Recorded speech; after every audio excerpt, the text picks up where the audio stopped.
ফিরে এলাম বিরতির পর। এবার যেদিকে আমরা চোখ রাখবো, রাস্তা নেই, পর্যাপ্ত পরিমাণে রাস্তা নেই, উপযুক্ত রাস্তা নেই, নেই কোনো নিকাশি ব্যবস্থা, যার ফলে স্কুলে যেতে পারছেন না খুদেরা।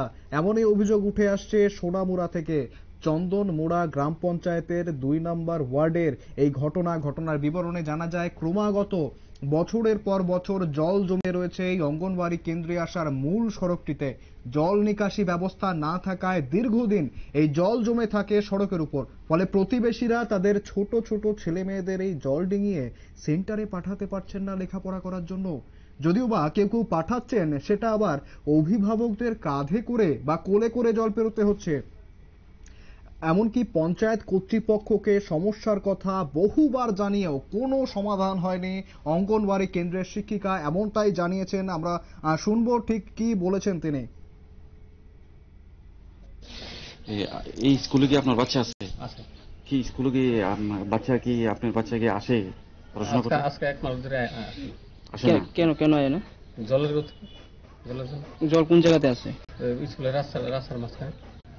আচ্ছা, আজকে নিয়ে আসেন বাচ্চারে? আজকে নিয়ে এসেছি। কিভাবে নিয়ে আসেন? এক মাস পরে আজকে হইতেছে স্কুলে। কিভাবে নিয়ে আসেন বাচ্চারে? কান্দ করে আনছি। কান্দ করে আনছেন? কান্দ করে আনছেন বলতে কেন? আপনার স্কুল তো কান্দ করে আনার কথা না, আপনার বাচ্চারা তো কান্দ করে আনার কথা না। না, হাইটটাই তো জলের কারণে জলের কারণে। কোন জায়গা এটা? এটা বর্তলে স্কুলের নাম কি করতে নেন? অঙ্গনওয়াড়ি সেন্টার। আচ্ছা, এটা কোন পঞ্চায়েতের আন্ডারে আসলে? এটা চন্দ্রমোড়া। আপনি যে স্কুলে চাকরি করেন স্কুলটার নাম কি? আজকে তো সোমবার, 3 স্টুডেন্ট আপনার স্কুলে, তো স্টুডেন্ট কম কেন? জল যে রাস্তা তার জন্য বাচ্চা আসতে পারে না। এটা কি স্কুলের লোকে যে এই যে রাস্তাটা এই জলের সমস্যা হইতেছে? কতদিন ধরে এই অবস্থা? বর্ষাটা আইসে পরে তো যেমন তো আপনি জানাইছিলেন না? জানাইছে প্রধানমন্ত্রী, তারা জানাইছি, তারা কইছে তারা করে দিবে। কতদিন ধরে অবস্থা? এটা কতদিন ধরে এই অবস্থা?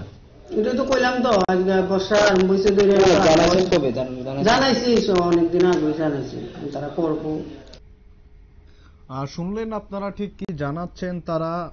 একাধিক মানুষের, একাধিক পরিবারের বসবাস এই অঞ্চলে। সবাইকেই কিন্তু এই রাস্তার উপর নির্ভর করে চলাফেরা করতে হয়। প্রায় 20 থেকে 25 পরিবার রয়েছে এই অঞ্চলে। পাশাপাশি এই অঙ্গনওয়াড়ি কেন্দ্রে রয়েছে 70 জনের উপরে শিশু শিক্ষার্থী তারা রয়েছেন। কিন্তু রাস্তায় জল জমে থাকার কারণে স্কুলে দেখা মিলছে মাত্র গুটি কয়েকজনের। তারা স্কুলে আসতে পারছেন না, বাচ্চারা স্কুলে আসতে পারছে না। পাশাপাশি যারা স্থানীয়রা রয়েছেন তাদেরও চলাফেরায় সমস্যা হচ্ছে। কিন্তু গোটা ঘটনায় কোনো প্রতিক্রিয়া নেই প্রশাসনের, পঞ্চায়েতের। ফিরে আসছে একটা বিরতির পর, সঙ্গে থাকুন।